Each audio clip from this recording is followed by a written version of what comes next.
Eggwanga lya America lisomesezza mutabani wa Museveni essomo be yavuddeyo n'awandiika nga wa ambasada waabwe mu Uganda ennaku 3 nga yeetonze oba nga afulumye Uganda kaakati nno bamuwadde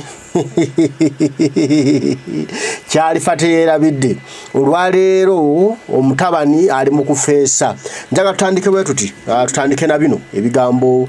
bwe biti. No matter how important you feel, you cannot threaten to declare an ambassador persona non grata. As an individual, you cannot afford that. The Vienna Convention on Diplomatic Relations is the governing law on interstate relations in respect to diplomacy. Article 9 of that convention requires that if any state has a grievance against an ambassador, it communicates its grievance to the sending state. Because this is a receiving state, America is a sending state, complain formally to the United States of America as a sending state. Formally means in writing, signed and sealed with the seal of government. Not everybody everywhere commenting, giving an ambassador 3 days. If you don't apologize, we shall send you away. We shall chase you from Uganda. Let us stop running a country as if it is an abattoir. It is in an abattoir where you express a past sentence against a cow, you slaughter it without a fair hearing, without a fair trial. So abattoir politics cannot work in Uganda and internationally. Ndozo ulide, bwetyo tutandise. Omulenzi ebigambo yabyetankuulidde. Ye yalowoozezza nti nno wa kitalo nnyo era mbunno yasinga amaanyi wano lwakuba taata we yamuwa entebe ey'okuduumira amagye n'alowooza wa kabi nnyo. Kakati wulira ebigambo bino. Abali bamanyi nsaaga olunaku lwe nava ekyagwe kati muggyeko sepeo nze Shamasiri keeki ndi muntu gw'otakyabuuza ti foreign police asomesa bikyate kati saba mubeere bakkiriza kuba nkozesa nnyo sensi yenga twakisisomese nga revolution kye yantuma ekyo nzije muse bannange nti New Uganda esonze kati tusoke tuve ku disappointment z'aba China tuzireke eza pipeline tuzesonyiwe agali kwosha munna Uganda nakugamba nti bano ba dictator basoma akatabo keekamu ke bali mu kusoma kakati kyensaba abalunzi b'embizi zigenda okusalibwa mu New Uganda mulunde abalunzi b'enkoko muzitandike n'abalunzi b'embuzi muzitandike New Uganda esonze. Daniel Arap Moi akatabo ke yasoma yakakwata nakakasukira Edgar Lungu we yakamala yakasukira Robert Mugabe we yakamala yakasukira Museveni. Mukitegera yakasukidde Museveni ke katabo kalina ke katabo ke kamu na ya katabako waliwo we batuuka nga bano bali revolution olupapula baluyuzamu kati bonna we bakomaawo. Mukitegera we bakomaawo kakati ate bali revolution babeera n'akatabo ke bayita the rise and fall kati we tusoma eno mu rise ye then katwa fall yali etya. Mukitegera denya we tubatwalira muna Uganda bino just babikukweka bukwesi ono drunkard general the drunkard tusaba atabulira omwana ono ebyokunywa tokoowa soko kyongere ebyokunywa awo kuteweewo kinyize switch eyo gye twagala ne wana abirivasinga ku luno yo threat gyakoze kimala we twagala ekiddako agenda kulumba wa Bungereza ekiddako bagenda kuba kubira Uganda sanction mugenda kwata ne kumitwe egenda kuja shilingi ya Uganda waggulu jeri mutandika okusitulanga wilibalo n'emigaati mukugula omugaati wetulaga economy wetulaga bananyiri economy kine kitamivu be kitandise kine cyane kyatamidde drunkard general and coward general otugambye ku sawa 3 ku Mande ono ye tukimanyi takisobola kwetondera tasobola kwetonda wotamugoba ogenda kubeera both drunkard and coward general wabula wo mugoba ogenda kusigaza bwa drunkard kubona wala jya kutawanya kitoko mwamugana abantu kati mwaba munywa okitegera kati twagala ogobono olabe ekiddako bano bonna basoma akatabo keekamu aka just gwe munna Uganda gwatamanyi foot steps ba foreign police batusiza wano olw'ensonga tubadde tukozesa past events nkugambye sharing video egende ku ground tuli mu internal policies ebintu bino Museveni byo nabagamba Museveni tatuvugira mu present events simu atuvugira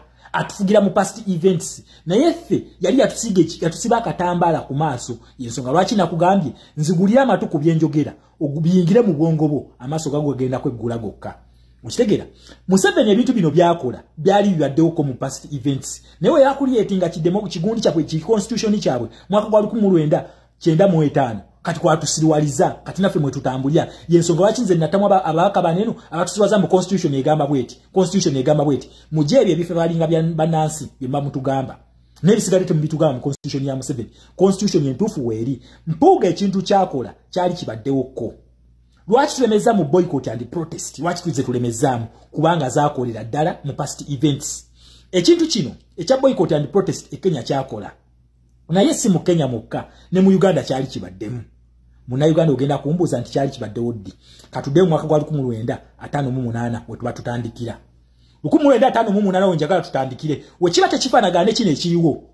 mumpite musiru nange ngenda kuba ndidde mu struggle olukwe ngenda dubagali ngenda kibagatira we kiba tekikwatagana na mpuga kyali mu kutambuza ngenda kuba ndidde mu struggle olukwe nange mutandika okunsabula nenze naye munansabula sigenda kuva mu struggle njagala mutandika okunsabula kamba gattira ekintu kino nga tutandikira mu mwaka gwa 1958 Legiko oba Legislative Council eya Bungereza kwata meeting His Excellency jabaddemu ogiteeke mu Liverpool we wali House of Lords leero ye Legiko mukitegera Legislative Council ya Bungereza yalonda olukiiko mwaka gwa 1958 olwali lugenda okukulembeza oba okuteekateeka endagaano za Uganda nga bagenda otuwa independence Legislative Council oba Legiko bagironda era Legiko eno yali y'Abangereza bokka Labour Party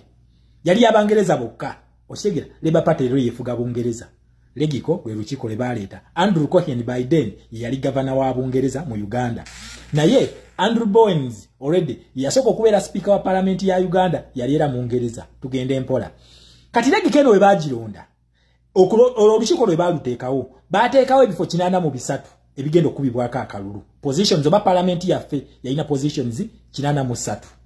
wabula Biden waliwo njagala mujjukire kabaka crisis yali ya 1953 kabaka Ronald Mwenda Mutebi w'okubiri yawambibwa ku airport ne bamutwala Kenya deni Namibia kabaka crisis 1953 tugende kabaka bamukomyawo mwaka gwa 1956 Ronald Mwenda Mutebi mwambasesemeza okumutta Namibia ne bamuzza mu Buganda Biden emberera atiyaddamu kutereera nga kabaka akomyewo kyekiri mu Uganda leero His Excellency Kyagulanyi kutuka kubibwaki kanista kumpi kumwagala kumwabya kugula leme kugenda mu Bungereza tujje mpola nabagambe tugenda gatta ekintu kino mbasomesa ekintu namwe kyemutegeerako wano tuli mu summary mukitegera sharing a video tuli mu summary ngenda kubaleetera video mu details kugambe bamukubye okugulu tegera kabaka akomyewo embere okukyankana protest zitandise abana KY by then dominant political parties ezaliwo waliwo UPC ne DP okitegera era nga Legiko eno emaze okukolebwa baateekawo akalulu ak'omulukumu Buganda Kingdom nga yeegamba eyagala federo kakati mu kugamba federo eno Buganda Kingdom yazira akalulu ako kwata NUP yazira akalulu ka Museveni twagala NUP ezira akalulu mu parliament ya Museveni kubanga kino ekiwanyi kye batuteekamu kyabwe Buganda KY yagana akalulu ka Legiko akali kategekeddwa olw'ensonga nti KY yali edimandinga ng'egamba nti baagala banene abakiise bana bave ku lukiiko lwa Buganda bagende straight mu parliament yo nga bo tebakubiddwako kalulu okitegera His Excellency Kyagulanyi amugamba tuteesa kuvaako okwo nzija mpola kakati bana abaka abana abali balina okujja mu Buganda Kingdom Legiko mu kusooka yabagaana then Buganda Kingdom nezira akalulu akakubwa mwaka gwa 1961 akalulu akabakagendamu mwali mu DP ne UPC naye nga Bendikito Kiwanuka mission gye yali atambuza wa message gye yali ayina ya Uganda yawamu wabulanga Buganda Kingdom oba KY egamba Uganda eyagala Buganda yokayoka bajawule ku Uganda omuzungu kye yali aganye His Excellency Kyagulanyi ayogala ki bana Uganda twegatte tugende mpola kakati KY eno we yazira akalulu ako DP yakawangula Bendikito Kiwanuka kubanga bawangula positions anamunya ku 83 ezaliwo kitegeeza nti UPC yatwala ebifo 39 okategedde okitegera kakati naye ngo omuzungu alaba mission ye tesobola kukola ki tesobola kutuukirira Buganda eno webanga teyerese muki teyerese nga tegigase ko lumu bake waye nga tebagirese mu kalulu ako nga we kali kakubiddwa era akalulu ako bakayiwa lera bakaba parliament tubagamba mufulume parliament mu bizire ukitegera mu bizire byonna then we muna abizira twagala we embeere eri eyaluli yakola ki yaletebwaho kinene ekintu okuteesebwa mukitegera tugende empola kakati akalulu kano we bakaleta abantu bano babaleta ku mmeeza bonna basatu Ronald Mwenda Mutebi wokubiri Ssekabaka wa Buganda ku lwake wayi ne baleeta Apollo Milton Obote ku lwa UPC ne Bendikito Kiwanuka bagende beteese bibina bine biri mu kuformingibwa baagala kuyingira mu bargaining power ne NUP mu government eddako tukozese obwongo baagala kuyingira mu bargaining ne NUP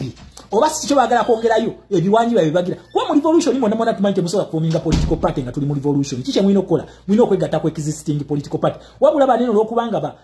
ba politicians bo business zaabwe bazitambuliza mu politics mokamoka okitegera kati balabya nti omugati gwa guvudde mu ngalo olebive bakoze banna Uganda tebasobola kuleta biri bibiina byennyini nyini eyabba banna Uganda kuba mu bimanyi kati ensonga lwaki beekweka mu kino so batandika meeting eza Buganda ne Uganda ne bine bibiina ebirala naye nga Bendikito Kiwanuka ekyasinzidde kagamba twagala Uganda yawamu awo olukongolo lwe lwatandikira nti nno Bendikito Kiwanuka tayagala Buganda oba alwanyisa kabaka nga bampuga babyogera leero mu reforms za mpuga zaleeta mulimu federo agikweseemu muna Uganda tebakulimba federo mweri etya njagala otunuli article 3 ya mpuga tu parliamentary tier kitegeeza ki bakugale mu parliamentary tier baagala 39 positions oba members nga bava mu 39 original districts era akugamba nti buli region yetegerere kitegeeza ki amaanyi ga his excellence Kyagulanyi mu Uganda baagala baganafuye mbwasigaze mu region yemu kubanga Busoga egenda kuba yetegerera eastern western yetegerera ne northern kati onaba adominating zewa mu Buganda ola mpuko no watwala eyo federo naye nga yakiwanye ya mu 7 so tubikula amaaso let us meet tomorrow nabaga andozo biwulidde awo tutuuse n'ebigambo by'omutabani kati buli kantu konna kodyo kavuddeyo kubanga ensonga ensinga obukulu waliwo etteeka omutabani lyatategeera bulungi okitegedde etteeka lino omutabani lyamulemye okutegeera tamanyi kyayogerako no matter how important you feel you cannot threaten to declare an ambassador persona non grata. As an individual, you cannot afford that. The Vienna Convention on Diplomatic Relations is the governing law on interstate relations in respect to diplomacy. Article 9 of that convention requires that if any state has a grievance against an ambassador, it communicates its grievance to the sending state. Because this is a receiving state, America is a sending state, complain formally to the United States of America as a sending state. Formally means in writing, signed and sealed with the seal of government. Not everybody everywhere commenting, giving an ambassador 3 days. If you don't apologize, we shall send you away. We shall chase you from Uganda. Let us stop running a country as if it is an abattoir. It is in an abattoir where you express the past sentence against a cow, you slaughter it without a fair hearing, without a fair trial. So abattoir politics cannot work in Uganda, and internationally they